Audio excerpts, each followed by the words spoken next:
გაუმჯობესდეს იგივე ამ სფეროში მოქმედი ბიზნეს გარემო იყოს საუბარი გადასახადებზე, ელექტროკომუნიკაციებზე და ასე შემდგომ. აი ამის ინსტრუმენტი საბჭო, რომელიც უკვე შექმნილია, ჩემი საით უნდა იყოს ის, რომ არ არსებობს ბიზნეს ასოციაციები, ძლიერი ბიზნესი, რომელიც თავის ინტერესს დაიცავს ამ ეტაპზე ქვეყანაში არ არსებობს, ხო?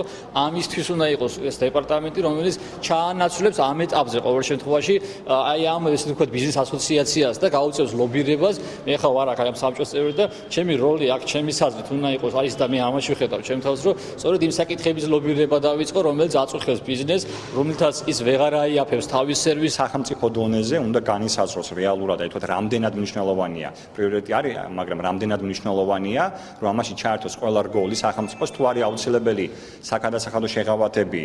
შეიძლება დეპარტამენტმა დააყენოს და თქვათ ლობირება გააკეთოს ამ საკითხს, მაგრამ სახელმწიფომ გააცნობიეროს ეს, რა თქმა უნდა, არაზეპირად შესაბამისი შესწავლის შედეგი საფუძვლად და თუ ეს შეღავათები და პრინციპში ყველა ქვეყანაში კარგად მოქმედებს ეს შეღავათები დადებით შედეგს მოიტანს, გააკეთეს ეს შეღავათები. ეს არ არის ტურიზმის განვითარების სტრატეგიის დოკუმენტი.